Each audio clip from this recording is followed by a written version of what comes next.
Welcome to the Finance and Revenue Committee meeting, August 11th. Bernie Flynn, Chair, Mr. William Scott, and Mr. Nick Allen, Barbara Leonti, Finance Director, and Mr. Michael A. Perrone, Borough Manager. Welcome to the most stimulating hour of all the committees, because if you want to know what's going on in the borough, follow the money. The money trail will tell you where things are going. Moving on to number 2. Comments, suggestions, petitions by residents in attendance regarding items that are not on the agenda. Is there anyone who would like to share something with us? Mr. Largus, do you want to share anything that's not on the agenda since you just walked in? Okay, thank you very much.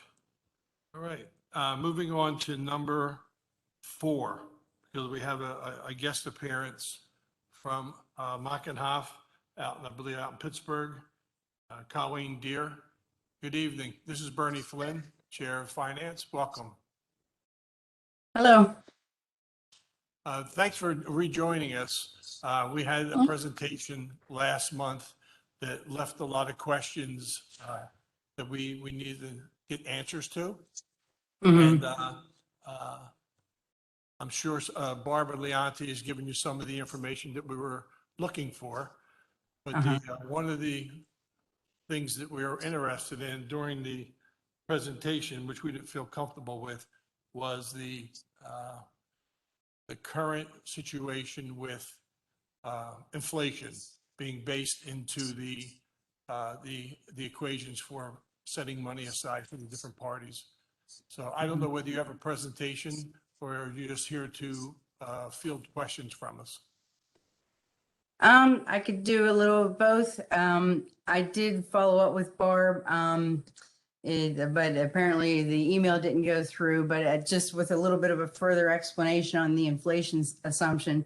But also I did have a question for you guys as far as whether or not inflation was the main concern, or whether or not you guys were basically in agreement with the other recommendations on the interest rate assumption, salary increase assumption, the other things.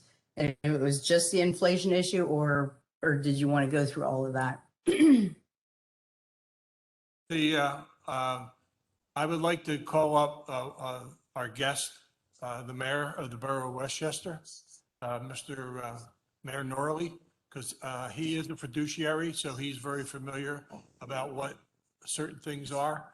And he'd be very happy to ask questions about the assumptions for the inflation. During the last federal election, there was no inflation. Now we have inflation, which is real. And the mayor's very concerned about that. Yeah. Well, I mean, as far as its applicability to the actuarial reports and our, calculations of what the plan liabilities are, it's twofold. One, in that it's an underlying assumption to the other economic assumptions, which is the interest rate and the salary increase assumption. So it's just kind of a component part of that. And we're talking about long-term rates of return and career salary averages. And then on the police plan in particular, it has a direct impact on how we project future cost of living increases to retirees' pensions. And for the police plan, and I won't read through that entire email, because you guys can probably look at it whenever you have a chance. So that's the one that's pulled up there right now on the screen. The police plan retirees get increases each year based on the consumer price index change. However, so the inflation rate is what we use to make that projection.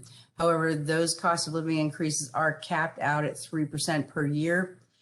So even if whether we were assuming 2 3/4 or 2.5, to the extent that the CPI was actually greater than 3%, they would still only get 3%. So I don't know if, that's probably not like a critical thing as far as that particular projection is concerned. We could certainly keep it at 2 3/4%.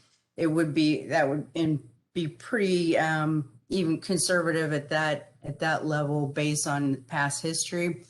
Just keeping in mind that we are looking forward for, many years into the future. And the average cost of living increases to retirees have been, over the years far less than even the 2.5% that we were recommending going to. But I'd be happy to hear, your input on that.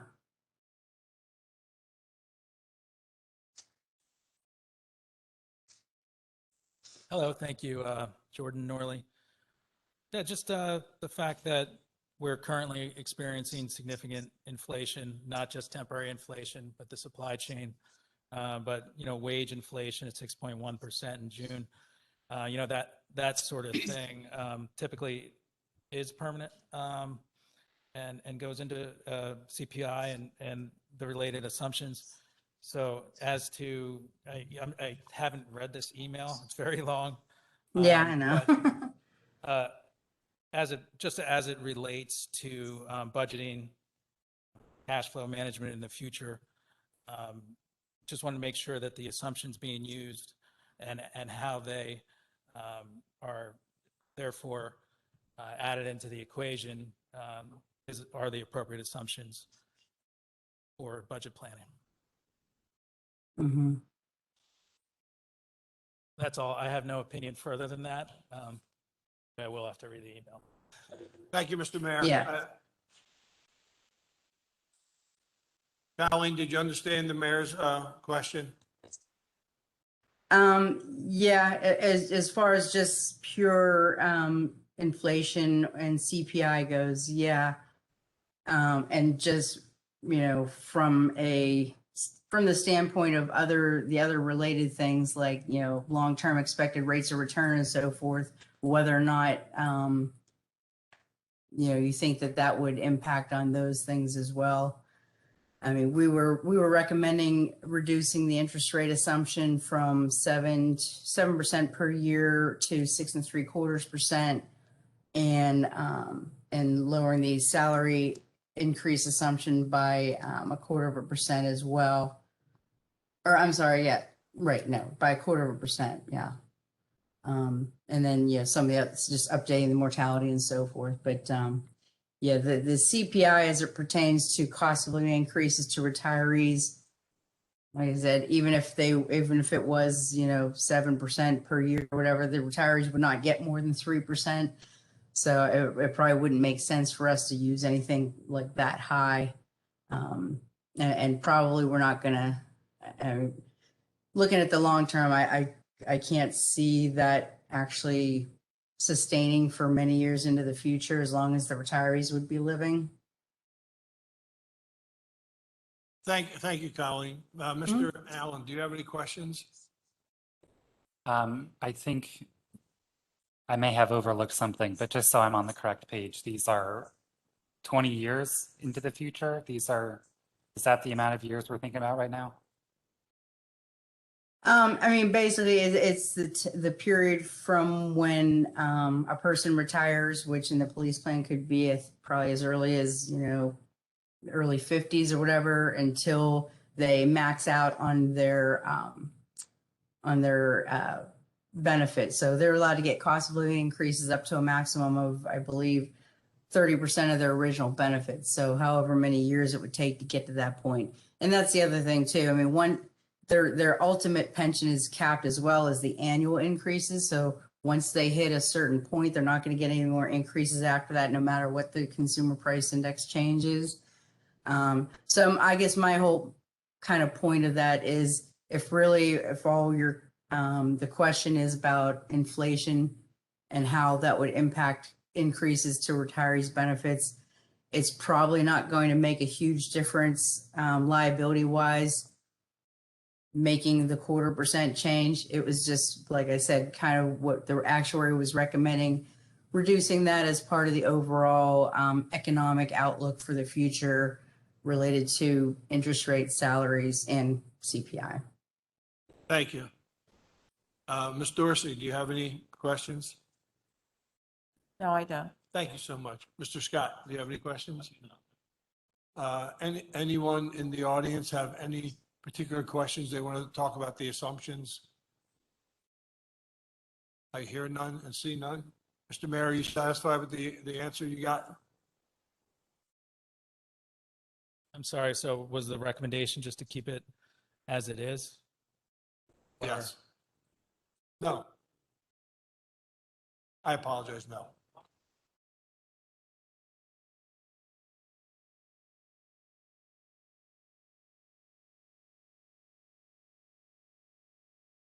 Yeah, I was just saying the actuary's recommendation was to lower it by 0.25%, but if you wanted to keep that at the same as it was before and just continue with all the other recommendations, we could do that as well. It's up to you guys. So if we did not change the inflation rate, but did go ahead with all the other changes, the liability numbers would be slightly higher than what we were showing in the study that you looked at the last meeting with the actuary. In my opinion, this is a borough council matter, really. But, my opinion is it would be more conservative approach for planning purposes to keep it as it is rather than lower it, particularly when we're currently experiencing permanent inflation increases. So to decrease it, the assumption just seems, I don't know,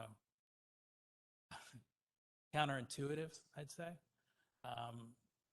And reducing that assumption will reduce the liability, which therefore We'll increase the liability. We'll increase it. Increase liability. I'm sorry. Correct. Yeah. Um, Yeah. And I included a chart with the email that showed what the history of the CPI and COLAs were for as far back as I could find, and including what the averages were for the last 10, 15, 20, 25, 30, and 35 years. my recommendation would be to keep it the same. Thank you, Mr. Mayor. Thank you, Colleen.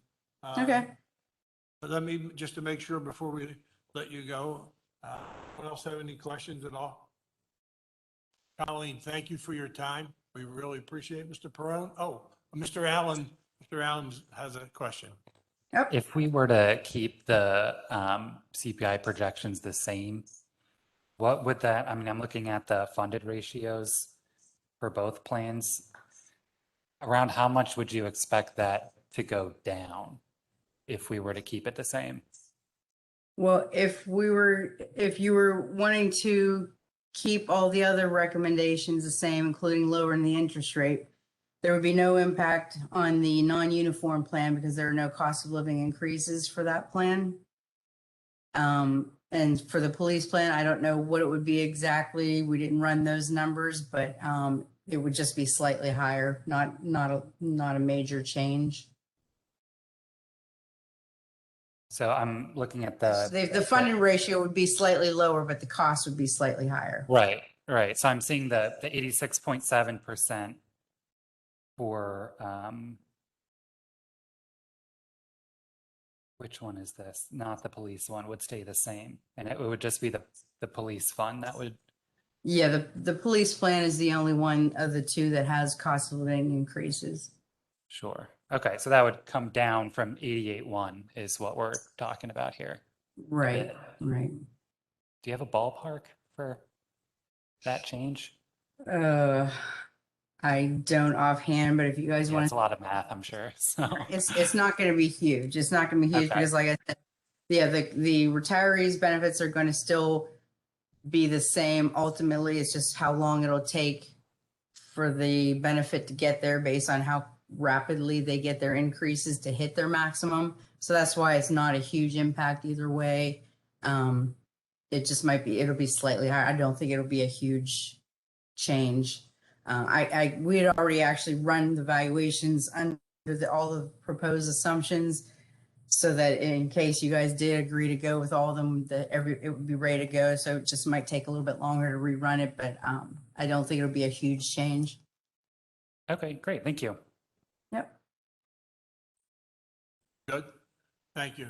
Mr. Perone, is it okay to let Ms. Deere leave? Questions? There you go. Ms. Colleen, thank you so much for your time. And enjoy the Okay. balance of enjoy the balance of your evening. Thank you. Thank you. And do you want us to go ahead on that basis, or do you want to follow up, confirming everything later? Well, what we'll do is we'll talk about it as a committee and then Okay. and go over it with Mr. Perone and we'll get back to you. Sounds good. Thanks a lot. Thank you. Have a happy evening. Thank you. Thanks. You too. Bye. That was very exciting for me when you look at numbers. All right, that was number 4. So we're going to backtrack to number 3. Consider approving revisions to the pension board. We haven't decided yet. We'll get back to you on that. We'll have to talk to these guys. We'll do it now. Okay.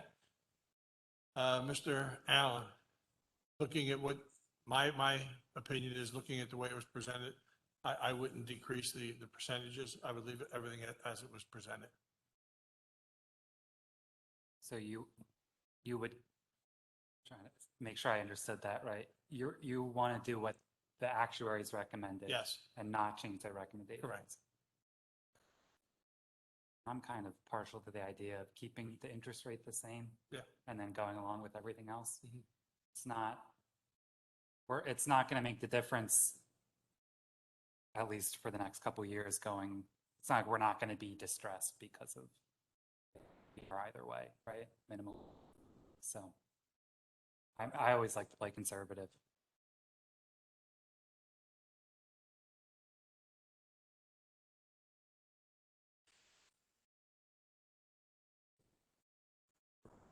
Great amount of time, and I've come to the same conclusion. Mr. Chairman, I'm going to write you. Thank you, Mr. Scott. Mr. Perone, that's a 3-0 on number 4.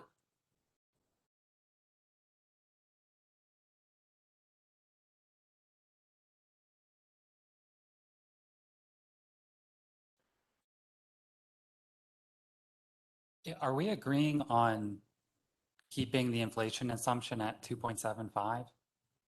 We are.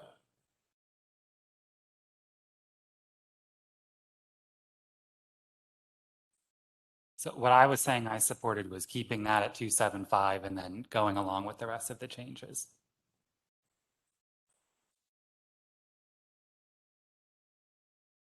Yeah. It's just slightly more conservative, which I'm cool with. Yeah. As she mentioned, it doesn't make much of a difference because of the pension ratios for the police and all that, so. Just that instead of changing all the paperwork, it worked, so.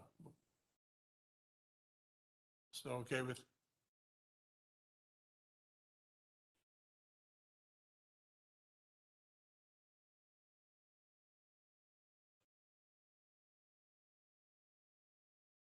Yeah, I'm fine with that. I can agree to 2, 3, and 4. Yeah. Yeah. It's not too late.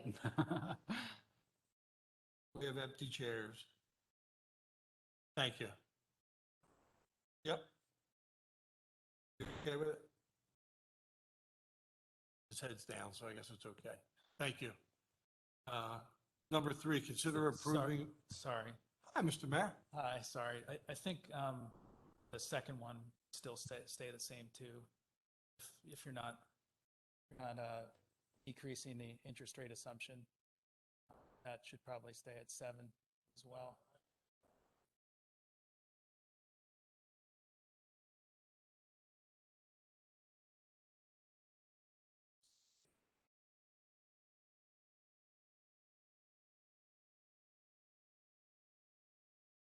See, currently, we have to guarantee 7%. So by lowering the assumption rate and by lowering the rate of on number 2, it gives us a little better of a shot paying out the 6.75 instead of 7%. All right, we'll flush it out if All necessary. right, thank you.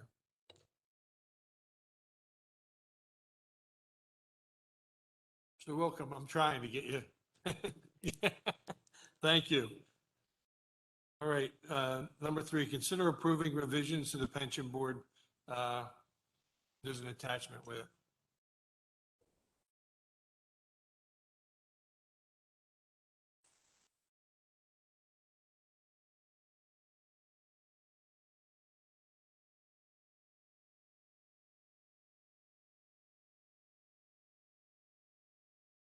Mr. Perrin, you're going to handle this? You want Mr. Welcome to come up?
Yes, we are. As Eric walks up, basically, they gave a presentation earlier in the year about having our own people manage our own money. And instead of paying our management team now $200,000 to $300,000, that money's reinvested back into the pension for the employees. Great. So thank you very much for having us. Mr. Lorgus is also here from the Financial Advisory Committee. We've been working on this for a long time. I think there's some, and I think we've reported to you. It's been maybe a year now, coming up on our anniversary of this, but we're really excited about it. Things have kind of progressed in a nice way, and we've spoken with a number of folks in the borough and then outside of the borough to make sure we're on the right path and thinking about this properly, and we're taking kind of best practices. And I think there's a general enthusiasm from the folks that we've spoken with, which is tremendous. I think that includes also representatives of the plan who we're really pulling in to have a good alignment of interests with what we're trying to do, I guess, as residents, and what you all are trying to do as borough council, and then what's in their best interest too, in having a healthy pension plan. So it was nice to see the enthusiasm from all the stakeholders, which is terrific. So what we're proposing, I think, as Mr. Perone said, it's very consistent with what a lot of other municipalities do. So we're not really going out too far on a limb here. It's a pretty normal board that we're proposing that other boroughs, other municipalities, general employee, police and fire pension plans use. And what it's really effectively doing is adding additional resources to the oversight of the pension plans. And a nice part of it is it's adding, do it right, it's adding free resources from our residents here within borough who have that domain expertise to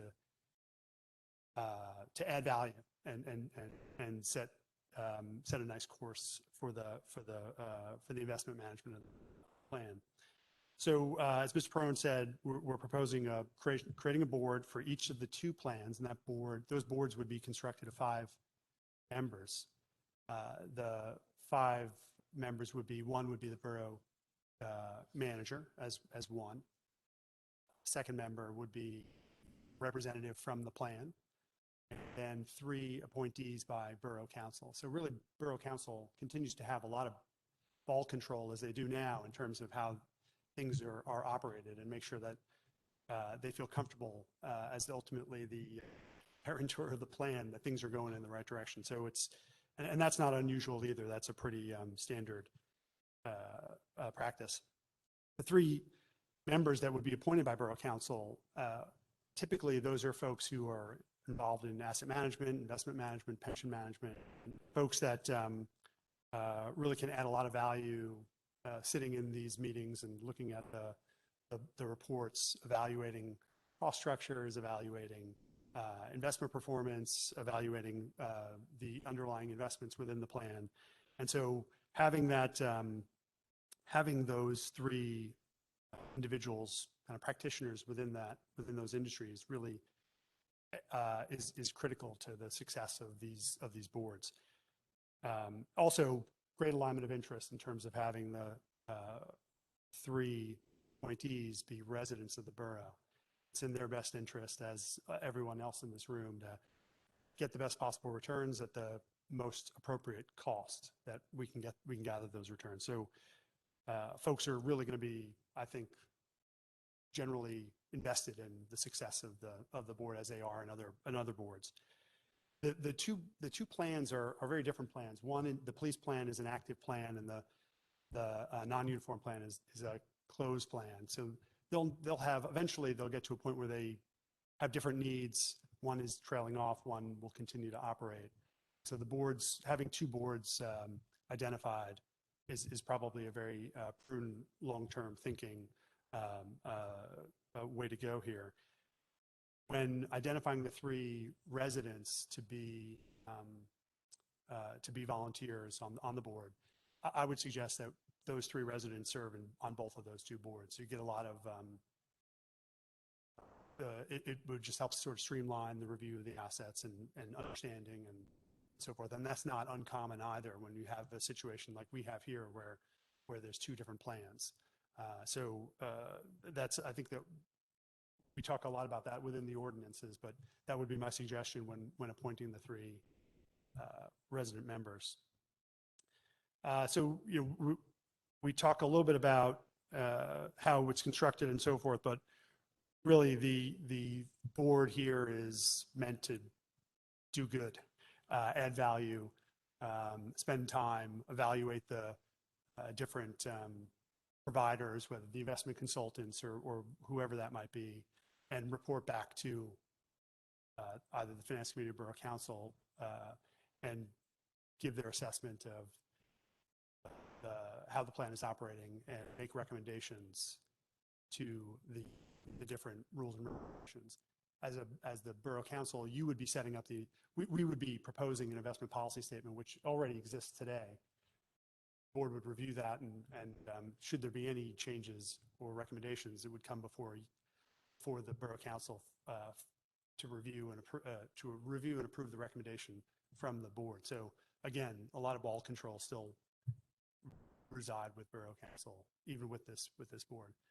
I'm happy to answer any questions with respect to what's in the ordinance. I think it's pretty well written. We worked with Borough Council to make sure that they were comfortable on a whole host of different items. I'm happy to answer any questions Mr. Allen? that you might have. Have any questions? I don't have questions, but I will say this is one of, I think, the most exciting things that we've done since I've been on council. So I wanted to thank you for your leadership and time. Really appreciate it. Thank you. Ms. Dorsey? Thank you so much. Mr. Scott? So, Mr. Perone, do we have since everyone has agreed, would that be a 3-0? Moving forward?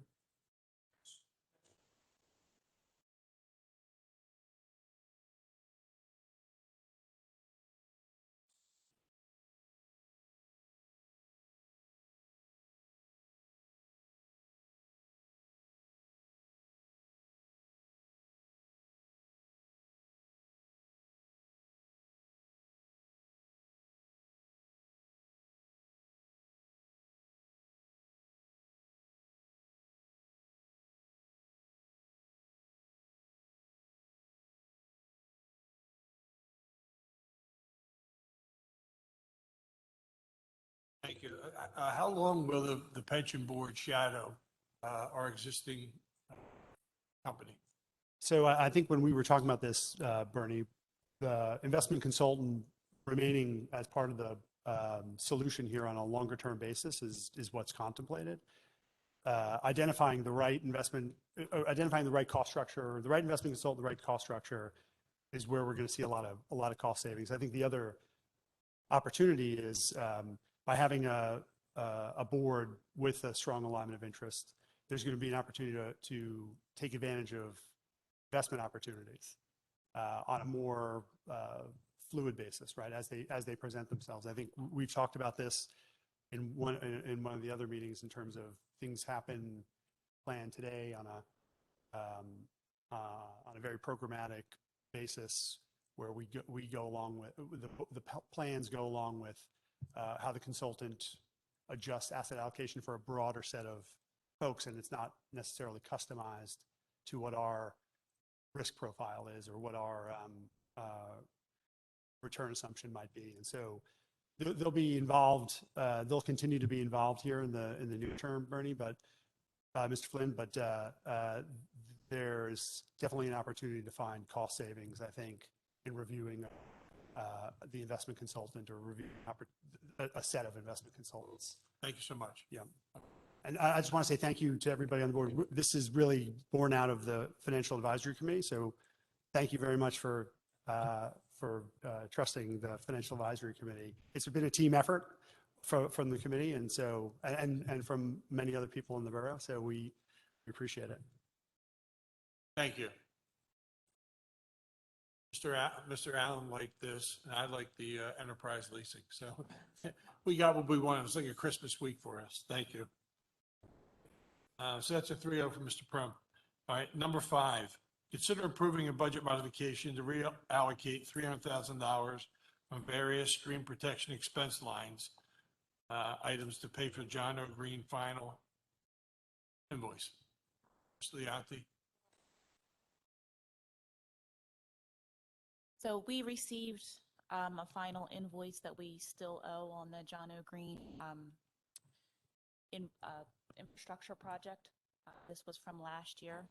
This was not included in the 2021 budget. However, we did carry monies over to pay for it. So the ask tonight is to, I'll wait for Bill to get to the email. The ask tonight is to take monies from various line items within the stream protection budget that will not be spent this year to pay this invoice of $300,000.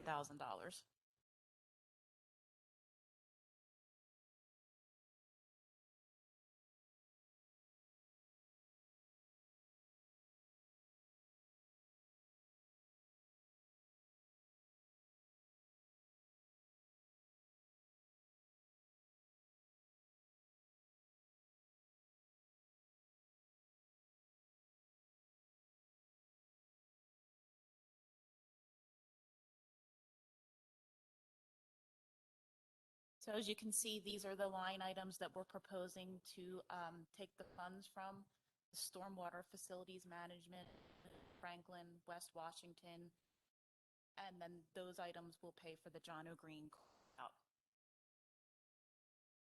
Questions?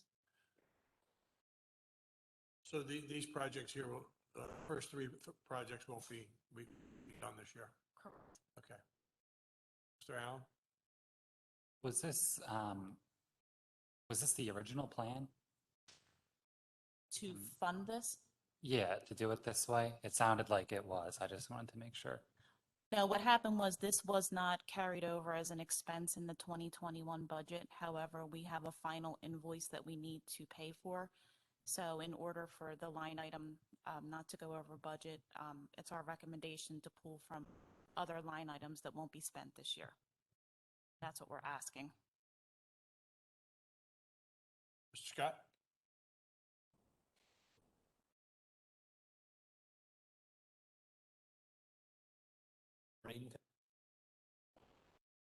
The Storm Protection Fund is the fee that was established by Borough Council for the impervious coverage for And so you're taking 20,000 out of that. Can that be justified under the purposes of the stormwater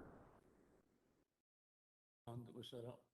Yes, this project was funded with stream protection dollars. And what we're asking is these particular projects listed up here will not be fulfilled this year. So we're asking to take the money that was allocated for those line items to put towards this John O'Green final invoice that was not budgeted for 2021 budget.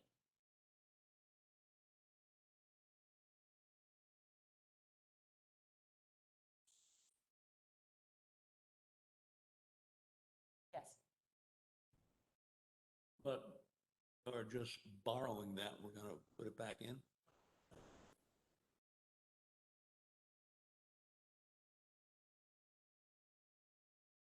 That was my question. How does it qualify?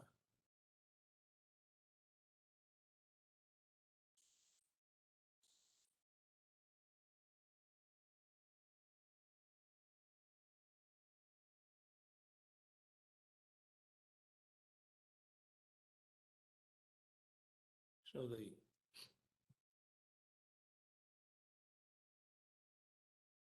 the park, if ordered to drain off in such a way that it doesn't pollute downstream, is that?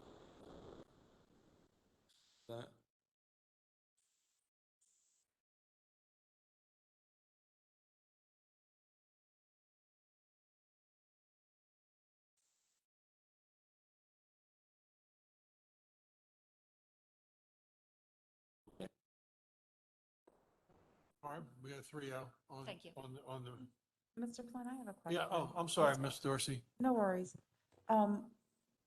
Last night we talked about the American Rescue Fund Plan Act, and allocating funds from that for an over budget at Everhart Park and under the stormwater management. Just curious how we made that decision versus this decision and reallocating funds versus using the rescue funds.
So just to be clear, we're not doing these other, they're not up anymore, but the other three projects because we're reallocating the funds, or we're just not doing them.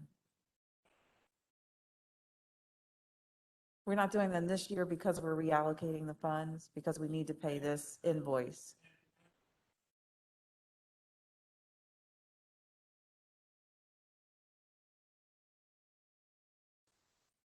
So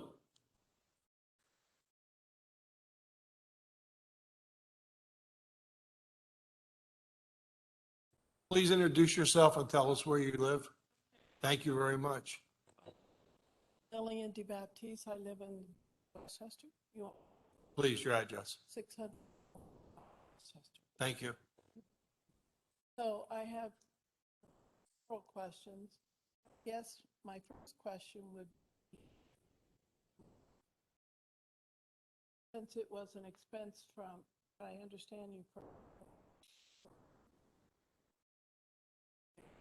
So it was done but not paid to, that's my first. And so they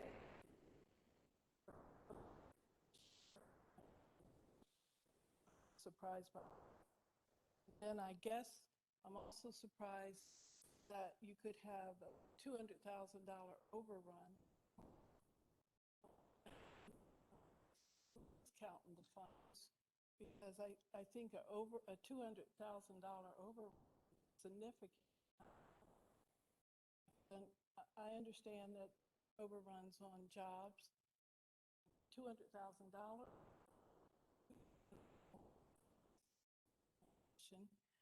That's significant. So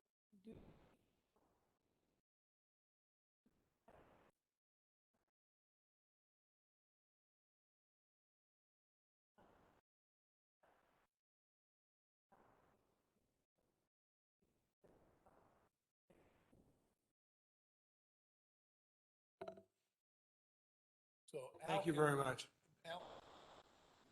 we'll try to answer all your questions. The first one is, there was not an overrun.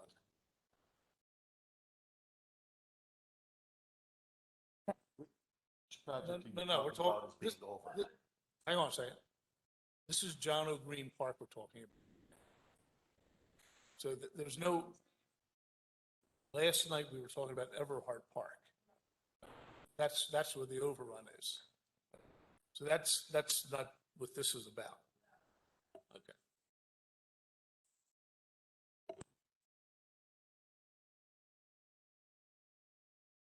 As far as I wasn't involved in Everhart Park, so not sure how much was an overrun, or if that was 200, or just the difference in the contract was let out last night and 200,000.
Mr. Allen.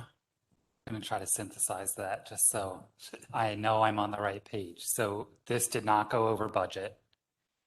There was just a funds carryover issue, and this fixes that. Which one are you asking about? John O'Green. John O'Green, last November, I believe it was, we did a walkthrough with the contractor, and we had a laundry list of items. They were never fixed. They're still not fixed. There's several still that need to be taken care of. Some of them have been fixed. They never invoiced us until, I believe it was May, and they were basically giving us a final invoice. I wouldn't, because there were still punch list items, and the expensive punch list items were not done. So now they're getting close to completion, and the funds were not carried over. The project actually came in under budget.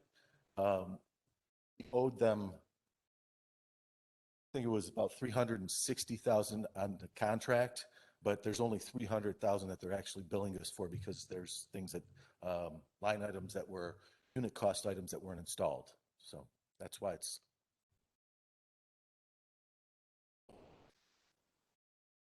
I'd say, okay, so to synthesize, I like that. I'm learning a lot from Mr. Allen tonight. The three items that are there, or the two items that are there, Linden and Washington Hannum, they'll be back in the capital projects for 2022, be run through the stream protection project, correct? Yes. Okay, very good. Okay, Mr. Allen, Mr. Scott? Very good.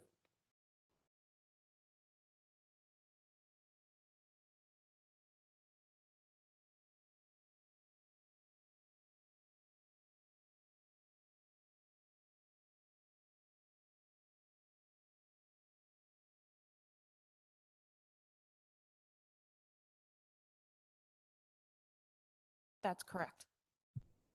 And are there other such items in our budget that budgeted for, but just not doing them? Not within the stream protection fund. These are the only projects that are not being completed. That's the stream protection fund. Correct. Well, I'd like to know about the others too, but I'll pass on that for tonight. Thank you. That we've budgeted for and planned for?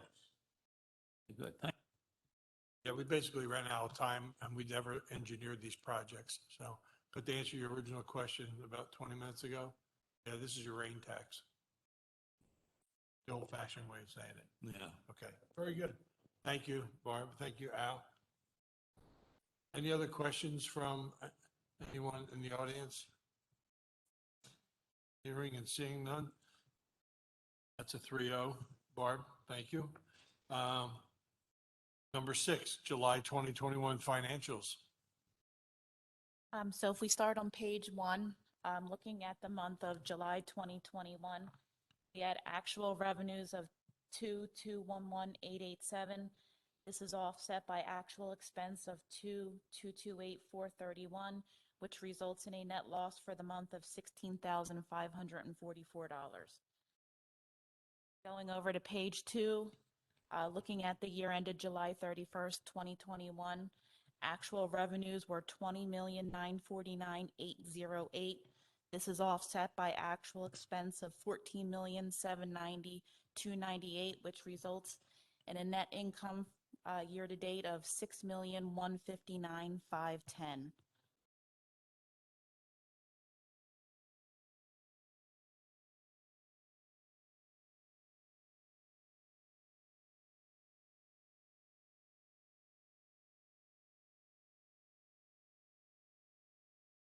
Right now, between the two combined governmental and enterprise funds, we're sitting at a net income of $6,159,510. Looking at the overview for July 31st, 2021, this is not up here. This is just my notes that I'm going to present for tonight. Looking at the governmental funds, we are seeing some revenues that are trailing budget at this point in time. They are mainly within the violation of ordinances line item police alarms, restitution, and permits. At this point in time, we're projecting those revenues to be trailing budget by almost $200,000. Looking at expenses, we're seeing some line items that are exceeding budget. This is within the police overtime line item. This line item was over budget for the month, and we are projecting this to be over budget by year end by almost $35,000. The public works service contracts is currently about $5,000 over budget, and bank fees are also exceeding budget by almost $22,000. Looking at the enterprise funds, which are parking and sewer, sewer revenues are trailing budget by almost $606,000. The overtime is currently over budget by $4,100, and this number is expected to increase as there is usually overtime paid out. Looking at parking, parking revenue has kept pace and has done well for the month of July. But looking at year to date, meter revenues are trailing budget by almost $154,000. Monthly parking permits are not meeting budget by almost $42,000, but the parking ticket income has exceeded budget by almost $169,000. So if you net these three figures, you'll see that parking revenue is trailing by almost $35,000 at this point in time. So looking at these numbers, trying to project out through year end, while the general fund is sitting at a net income of almost $3.9 million, we do have a short-term loan that is due in early December of almost $2.6 million, as well as an MMO payment that is due by the end of the year of $1.7 million. We have general fund debt service that is due both in August and November of almost $659,000, as well as in early December, we have special payouts to employees for different salary line items. So if you combine those numbers, it gets a little ugly. So my point tonight is that, we need to continue to monitor revenues to make sure that what we're projecting is coming in. So obviously, you can't spend money that you don't have. I think we can handle what ugly looks like. What do you think ugly looks like? I think ugly looks like another bad year of not meeting what we need to meet. So a negative, we'll finish the year in a negative position. I'm not saying we're gonna, what I'm saying is we need to closely monitor where we're at this point in time. To make sure that, if the revenues that we're projecting to come in are not coming in, that means if our tax revenues don't come in, if our EIT doesn't come in, LST, those sorts of things don't come in, then there's some expense line items that we may need to back off on. So I don't project a big net income. I'm hoping that, we end the year with a small amount, but at this point in time, there are some big ticket items that are coming along that I think we need to be mindful. Mr. Allen and Mr. Scott, please keep in mind, Ms. Leonti doesn't want to put our feet in concrete and say what the numbers are going to be, but with a small, we faced this last year, with a small residual at the end of the year, let's pull a number out of the air, $500,000. We need at least 3 months worth of money, January, February, and March. So we borrowed last year with tax anticipation, which we have to pay back by December 31st. So we're back in the same position that we were. We will be probably in the same position that we were in last year. So that's why the budgeting meeting is so very, very important. So, all right. So, Mr. Flynn, may I? Yes, Ms. And Thurston. Ms. Leonardi, would that be an argument for using the American Rescue Fund for some of these expenses? I mean, that was $300,000, right? That we're spending to pay an invoice versus using the American Rescue Fund for stormwater management. I mean, that's just one instance, and I wonder if there are others within the budget that we could evaluate that would improve our cash flow. So if I may just interject, what I'm referencing right now is mainly the general fund. The other funds are pretty much at this point in time, they're keeping pace with what they need to be. This is more just focusing on the general fund. That invoice that we had just gone over, that was a stream protection fund. I just wanted to make that clarification. But to Lisa's question, I don't think we could use that federal money for this invoice because the work was done prior to it. I think that there's a date, federal funds that you can't use anything that was before March 20th, 2021. So anything that happened before that, you can't go back and back fund anything. You can't put the money in your general fund to balance your budget. Can't use this money to supplement your pension funds. So there's a lot of things we can't do. Yeah, I think I understand that. I think there were 4 examples laid out yesterday as to how the money could be used. And we got creative, right, with the Yep. street sweepers. I'm just wondering if there are other areas where we can use that same level of creativity. Yep, yeah, Sean and I and Barb, we've been looking at things like that, and all years of council has suggestions. We use all the help we can with this stuff.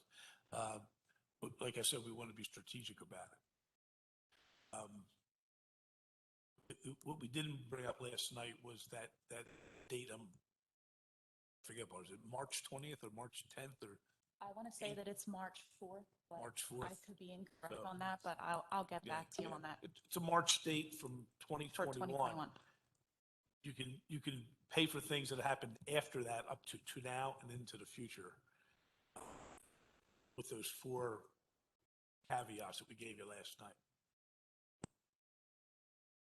Okay, Ms. Darcy, thank you so much.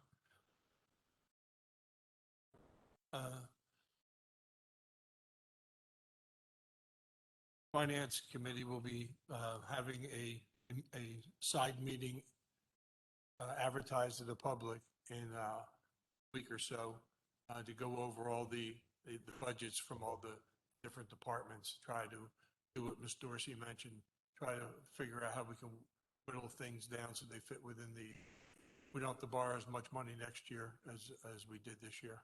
Thank you. Right, the long-awaited, and I apologize to the chief, Alberto and Will, and Keith, and Kevin, and William. It seems to be a long night. You saw things you probably were never interested in, but Chief, you're up.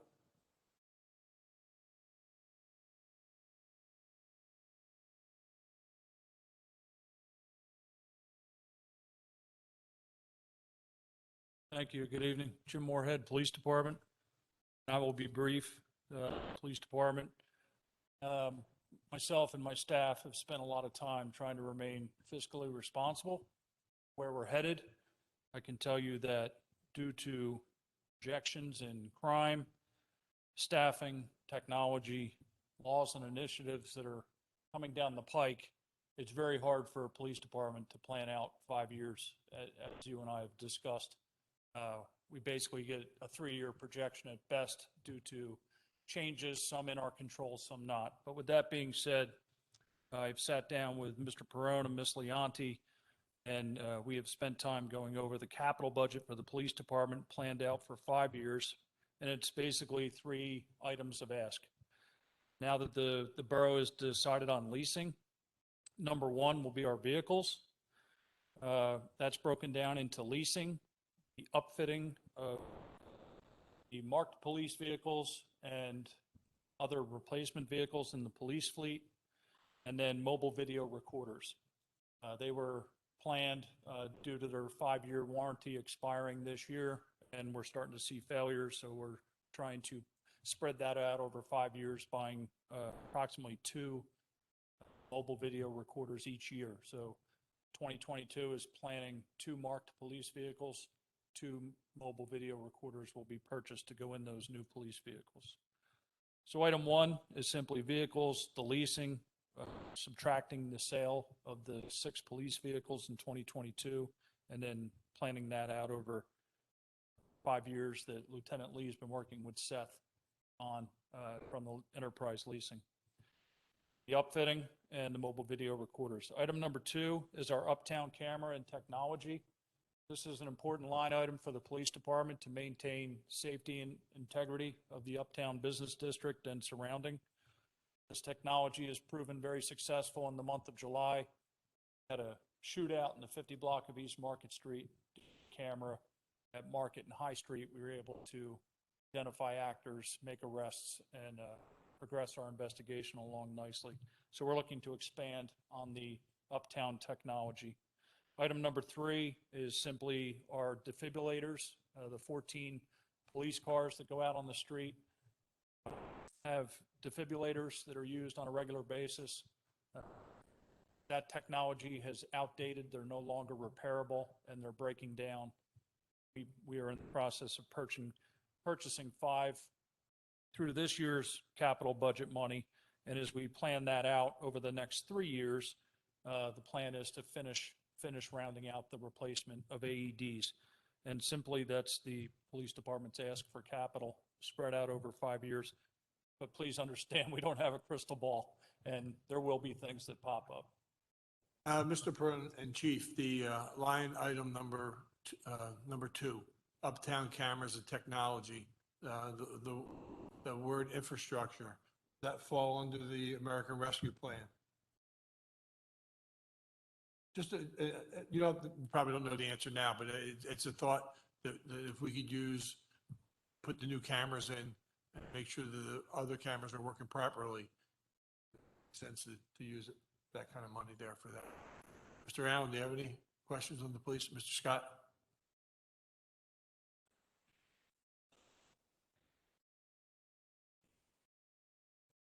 Yeah, in $1 million or slightly under $1 million.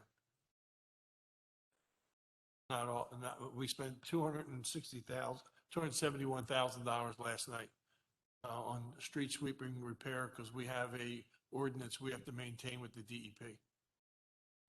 Ms. Dorsey? That's the first of it. Yeah.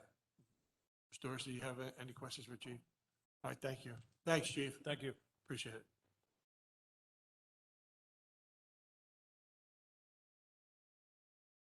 Public Works Director, Alberto Vinatelli. Well, Good evening. present to you the 2022 expenses, capital expenses. The first item is the annual pavement repair project, proposing to do roughly the same amount of roadways in 2022 as we did in 2021, which we just finished about 6 weeks ago. And that expense is expected to be around $650,000. And that's the funding source for that is the liquid fuels tax. And with that, we're planning to mill and overlay roughly 4 miles of roadway, 3 miles of public roads, and 1 mile of borough alleys. The second item is the sanitary sewer relining project, phase 3. That's a project that's been going on in several phases. We just released the contract last month, I believe, for phase 2. We're proposing $100,000 for 2022 for the relining.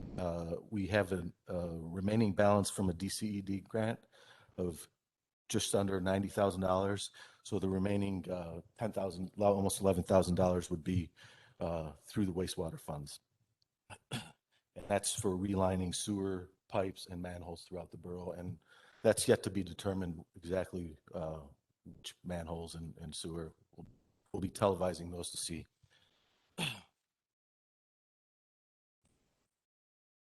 Next item we have is the street light node installation. As you remember, in 2021, it was approved to purchase 1,000 nodes from Verizon to improve the repair and improve the streetlight situation through the borough. We are in the process of finishing that making that purchase with the financial situation where there was $130,000 budget for this year for purchase of the nodes, which was roughly $100,000, and $30,000, which only covers 20% of the nodes. So what we would like to do is just postpone the installation until 2022 and do the full installation of all 1,000 nodes throughout the borough. And that cost is going to run about $150,000. That, you're going to make sure that that money that's earmarked this year for 2020 is carried over. Well, we're going to spend $100,000 of the $130,000 that's allotted in 2021. Right. And $30,000 will be carried over, will be part of this $150,000. Okay. The Right. total would be $150,000. Okay. We've also been made aware that there's sidewalks throughout the borough that need repairs at borough-owned properties, parking lots and things like that. So we're expecting an expense for the repair and replacement of sidewalks of around $60,000. Another item that was actually in the 2021 budget, the Public Works garage air conditioning ventilation, that has not been done this year. We're pushing that to next year also. And the amount requested for 2022 is $20,000 to replace the air conditioning units. And I've also proposed some parking lot repavement. I actually bid this out as part of the pavement repair project, but does not qualify for liquid fuel funding because it's not a roadway. And so that money would be coming out of the general fund, and the amount is $45,000. And we're looking at, I tentatively have down the Public Works parking lot and the police parking lot to repave. Mr. Allen, you have any questions? So the node purchasing, I just want to make sure I understand. We're carrying over 30K from 2021, and then to ask for 2022 is an additional 120K? Right. The total is 150 to install. Okay, and then that's done after that. Yes. Okay, cool. Ms. Dorsey? Mr. Scott?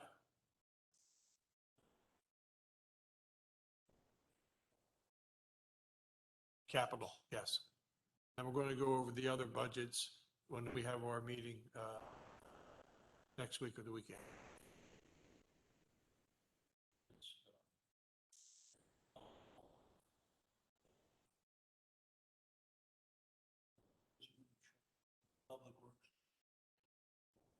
We'll have one set for the day-to-day operations, then we'll have one page for capital expenditures, capital projects. Yes.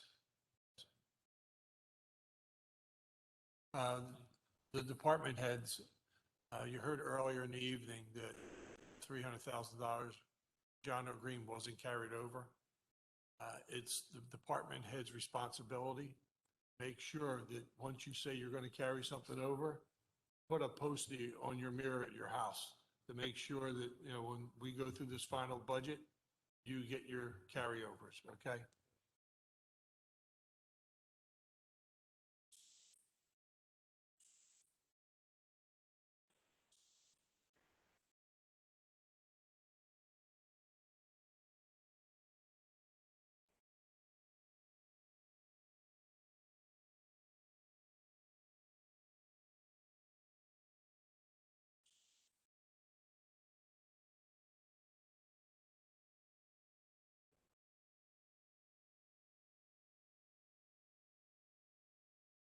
See how important that is? Well, that's why I put the total on here rather than to Okay. carry over plus whatever. Okay. I just put the Yeah. total for everything. I just want to make sure everybody knows. Correct. Correct. Okay. Thank you. Anyone in the audience have any questions? Thank you, Mr. Vinatelli. The Director of our Stream Protection Department, Mr. Will Williams. Good evening. Good evening, everyone. Slides going.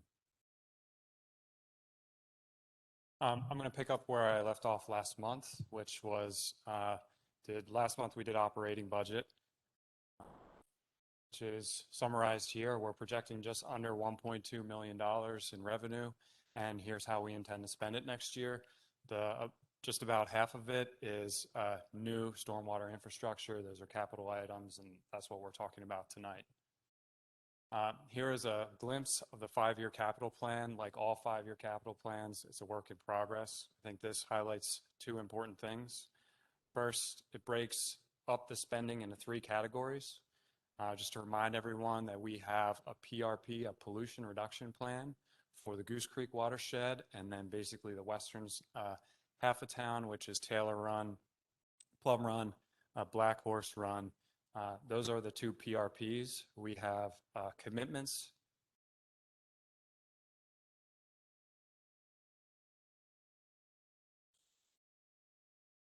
So there are plans that we submitted to DEP in 2018 that consist of pollution reduction projects that we committed to doing by 2024. Every municipality had to do that. We are not aware of any municipality that's going to meet their PRPs because this is all brand new. However, it is obviously very much in our best interest to accomplish as much of that as possible. And so, as I was saying, this breaks out our 5-year capital plan into 3 categories. One is our Goose Creek PRP, one is the other PRP for the western side of town, and the third category is all the other projects that don't get us PRP credit, but we're still using stream protection fee dollars for.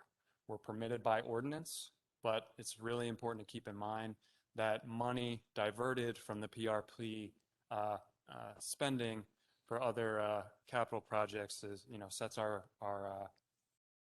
plans back in terms of when they will be accomplished. The other thing is this combined with our total budget gives us an idea that we have between any given year we can anticipate between $500,000 and $600,000 for capital spending on new stormwater infrastructure, and as written have a nice predictable flat curve there, which is within our budget assumptions moving forward. So with that in mind, here are the capital items for, that should say 2022 capital projects. Tying back to the budget modification conversation, there are a lot of projects intentionally that these are big infrastructure projects. They take multiple years. So it's very rare that we'll have a project that neatly fits into a calendar year. And if it does, it's because it's a very small project. So we anticipate projects to take multiple years and have there's some interplay between the budgets year to year. The top 4 items are all projects that are underway currently. Most are being inspected, designed, bid out this year with the work to be completed next year. So these are the 2022 budget allocations that we need to complete those projects next year. The bottom 2 items are new projects that similarly we're going to do the engineering for next year, tee them up for implementation in 2020. I think these slides are posted online. I'm not going to go through each project, but in the presentation, there's a slide about each one, what it is, why we're doing it, how much, if there's other funding sources in there, things like that. So if you have time, I'd encourage you to take a look at that. Mr. Allen. I think you answered a question I had, but it sounds like the PRP, we have something very similar in teaching. There are SLOs and we have like timelines and that whole thing. And we all take them very seriously. But so the PRPs, it didn't look like they were front loaded as I would have expected. And is that just because these other projects that are expensive are in progress? Yeah, it's a good point. This year and next year, we're really focused on this third category. Again, those are great, sometimes critical projects. Last year, well, this year technically, we wrapped up this Plum Run stream restoration project. If you saw the pictures of that before, we had multiple properties falling in a Plum Run because of erosion there. We need to do something about that, and we did. However, we spent $800,000 on that project, and it didn't get us any PRP credit. So, I'm emphasizing this just to reiterate how important the PRP is and how we keep an eye on the spending. A lot of times in these meetings it comes up, well, can't we pay for that with stream protection fee? The ordinance is written very broadly, so the answer is probably yes, we can. That doesn't necessarily mean we should. And if we are, it means something in the PRP is getting kicked down the road. Ms. Dorsey. Mr. Scott. Thank you. And I did see the other projects that were put off for this year on the list. I was keeping an eye on them. All right, the Director of Parks and Recreation, Mr. Keith Karowski. Keith Karowski, Director of Parks and Rec. Thank you, Mr. Flynn. I put together our 5-year plan. Again, this as of current does not include requests from the Friends groups. I'm still getting them in trickling. Most notably be Friends of Everhart Park, the Friends of Marshall Square Park, fairly newly formed Friends of Hoops Park. All the other groups or all the other parks have loosely affiliated Friends groups. Looking at the 2022 CAP project list, there are 2 projects that will be deferred from this year. I will be requesting those funds be transferred to next year. There is a slight change in what we were looking to do in 2021 as what I would like to do in 2022. I brought it up briefly last night, and I'll talk about it again a little bit in a minute. One of the things that's been on my agenda for many years has been to create a complete master plan for all of the parks in the borough of Westchester, our entire park system. One thing we deal with, or I should say I deal with on a yearly basis, is each individual park feeling as though they're not getting the attention they deserve. Obviously, some of the larger park groups, they have some more advocacy, if you will, and some of the smaller parks that maybe don't get as much use, don't get as much love. I'm thinking that a master plan and working with the Chester County Planning Commission, who I've spoken to, and I've kind of got the wheels turning on that, will help us create that plan literally moving forward for the next 15 to 20 years. So you can see in 2021, I had a master plan that was going to be just for Hoops Park. Moving forward to 2022, I doubled that cost. And again, these are just approximations at the moment. I'm working on getting better estimates from the powers that be, or from the experts that I can get this information from. But if we're looking at these, I would say the most important moving into 2022 would be creation of that master plan. I think that would go very hand in hand in using these American Rescue dollars, recreation and fee of lieu of dollars, any other funds besides borough taxpayer dollars that we can use to better our infrastructure in our parks.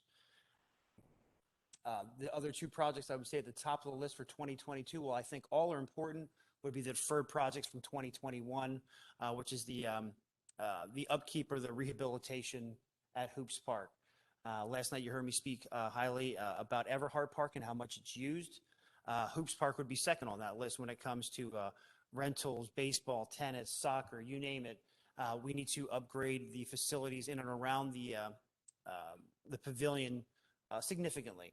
Includes the roof, the macadam around it.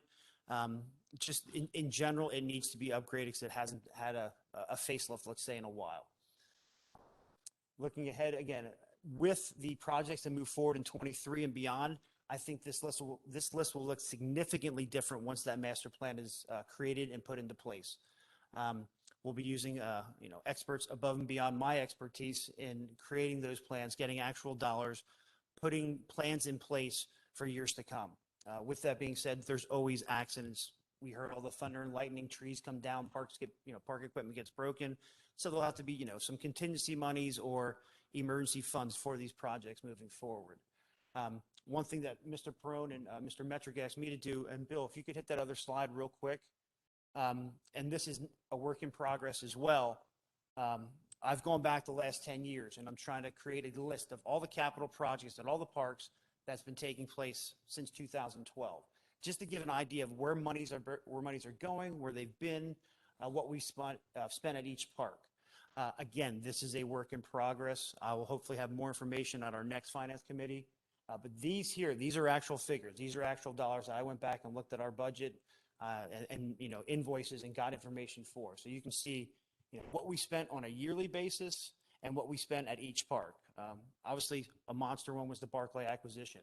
That was $1.2 million. That wasn't borough monies. I think 950,000 of that was in grants that we got from several locations. Other monies were donations and gifts and so forth. It says it in the upper left. Some projects have been funded with grants, rec and lieu fees, and other funds not provided by the borough. Again, I will work further to get this to a more complete list for everyone to see, again, where the monies have gone over the last decade. But going back to the 5-year plan again, Bill, and looking at 2022, it would definitely be the master plan for all the parks in the borough of Westchester, I think would be first and foremost, and then the deferred projects from Hoops Park, therefore second. And I'm sure we'll have some requests from the Friends groups in the near, upcoming weeks, but this is what I have as right now.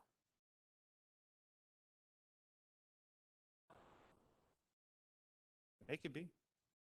I literally was putting the finishing touches on it for the majority of today.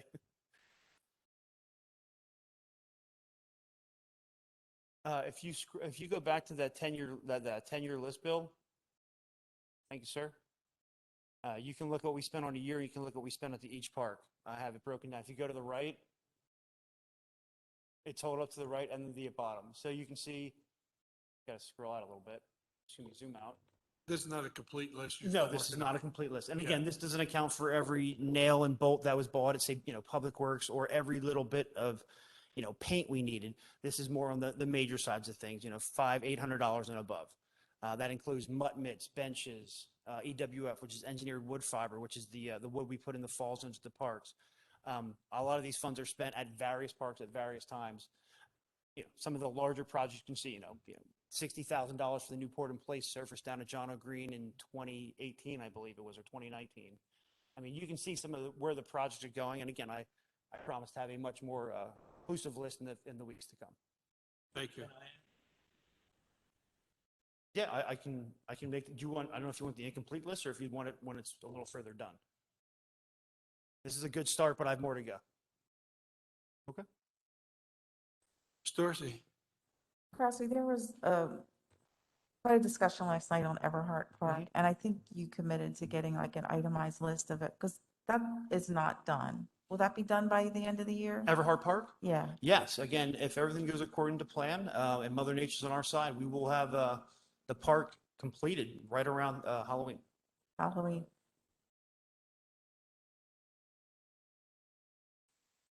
Right. Oh, yeah. So all the, I don't think it was available last night, the accounting of the funds that had been raised. Oh, yes. No, we had a budget presented last night. I think Sean went over and was showing some of the location. Oh, yeah, absolutely. We have that. We have a complete budgeted list taken care of. I have an itemized list of all the equipment that's involved.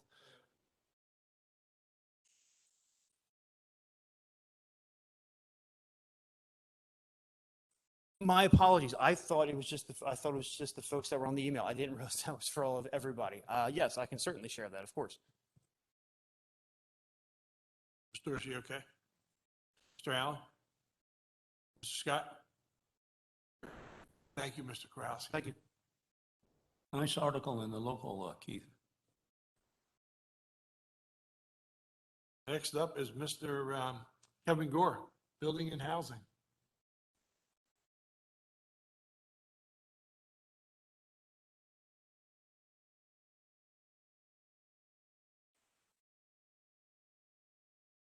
Pretty simplistic for you. So Building and Housing Department individually does not have any capital expenses.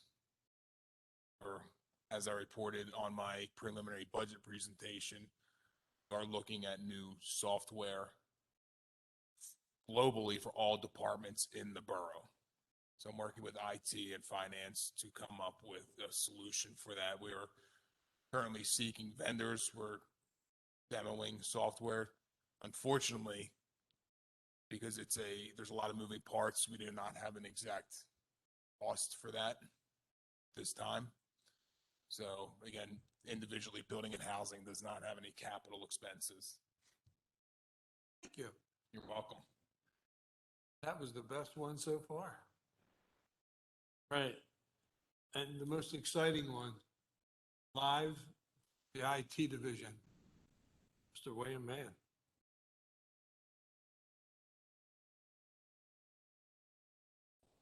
I do want to repeat one thing that Chief Moore had said. For going out 5 years, it can be very challenging for technology.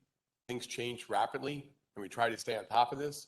If we just went back a year and a half, we had no idea about COVID and the things we were going to be required to do. But however, a lot of things can be planned out, and that is here. So what you see here are I have it basically into 3 categories. The first category is networking infrastructure and scheduled maintenance. And here's where you see servers, firewall upgrades, and network switches. These are all basically the backbone of what we do. You see the blue cells. These are leased equipment, so they're leased over 3 years. And after the 3rd year, we can buy it out for $1. So this is beginning to replace our servers next year. Then in 2023, beginning to replace our firewalls. And each year we purchase some network switches. These are very expensive, and we try to replace them as needed. They don't get all replaced at one time. We have about 16 of these. So that's the network infrastructure. And down the second category is supporting the department's hardware. And here you see computers, and these are scheduled out throughout the year. I can hover over 2022, and you can see the various departments. I don't have the number of computers here on this list, but there are the departments next year scheduled to get some new workstations or laptops. We try to space that out throughout the 5 years to spread that cost out. And down the third category is supporting services. And basically the only 2 capital projects here that I can foresee immediate future are basically noise control, or acoustical control in the Borough Council chambers, which is terribly needed, and hybrid meeting setups, which is also terribly needed going into the future. So the noise control would be controlling this room, so there's an acoustical quality to it, which there is not now. I always think I'm in a submarine a lot of times when I'm in here working, and especially trying to broadcast or stream meetings out, and during hybrid meetings, the acoustical controls are very needed. And of course, the hybrid meeting solution is so we don't have wires on the floor and webcams everywhere and all of this nonsense, and you need a super IT guy to run the thing. We want it so you can walk in, do something on the panel, and do a Teams meeting, or do a WebEx meeting, or do an in-house or a hybrid meeting, and do it very simply. There would be cameras and the ceiling that would come down to be able to actually see the council members speaking or other audience members. So, and both of those are, I believe, completely candidates for the American Care Recovery Act. They both really come out of the COVID experience and how we have to conduct meetings today, and how, unfortunately, we may have to be prepared to do meetings in the future. So, and those numbers that are on there are actual quotes coming from the same vendor who has done the work already. They are CoStar state contract. So they are actual numbers. So all the numbers on there are coming from quotes and information. So the 5-year plan is quite simple right there. That's what I have. Thank you, Mr. Mann. Ms. Dorsey? Mr. Allen? Mr. Scott? Thank you. I'd like to thank the 7 department heads for their attention and staying with us tonight, because it was a very long meeting. We covered a lot of subjects, and we appreciate all your efforts you're putting in. Thank you.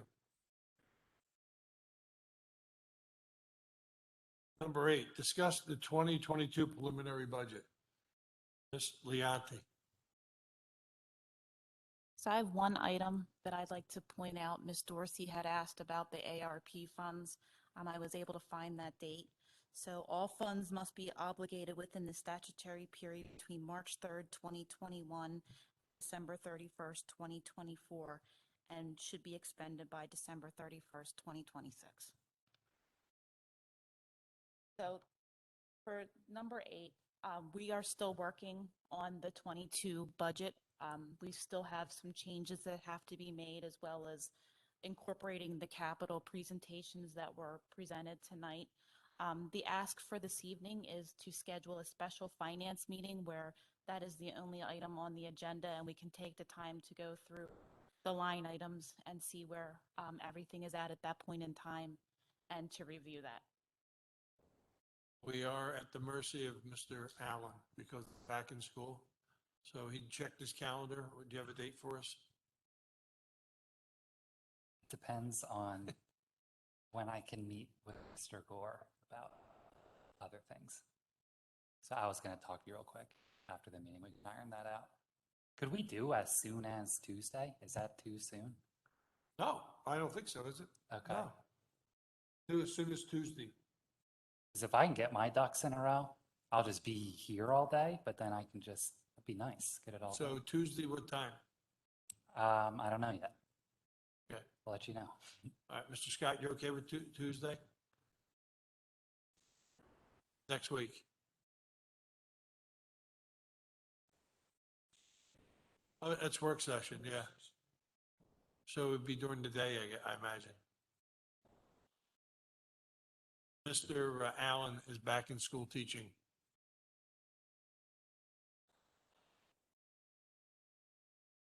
The next Tuesday will be the 17th. Moving up a week.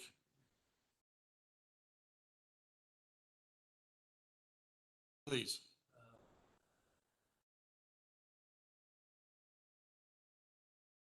It would be during the day.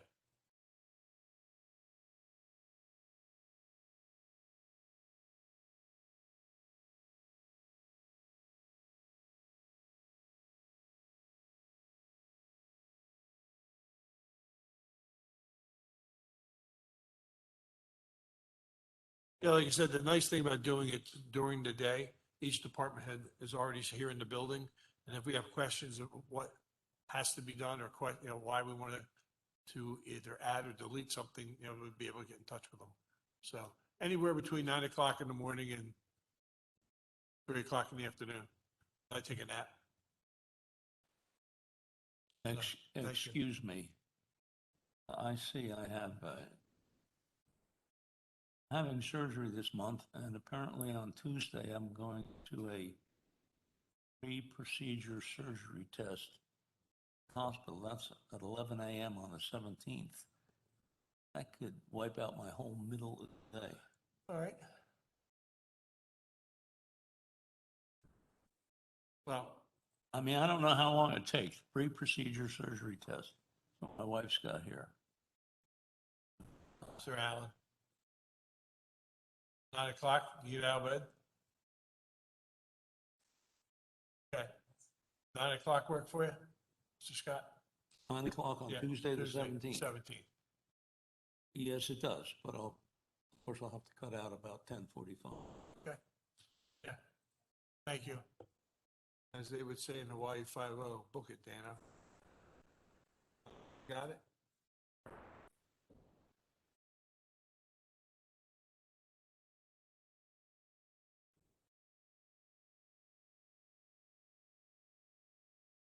Yeah, we're going to, Mr. Pearl and Dana will advertise the meeting for the Sunshine Law. Number 10, are we okay to go number 10? You skipped over number 9, the minutes. Oh, yeah, I know. I'm so tired. Approve the July 2021 minutes. Mr. Allen? Scott?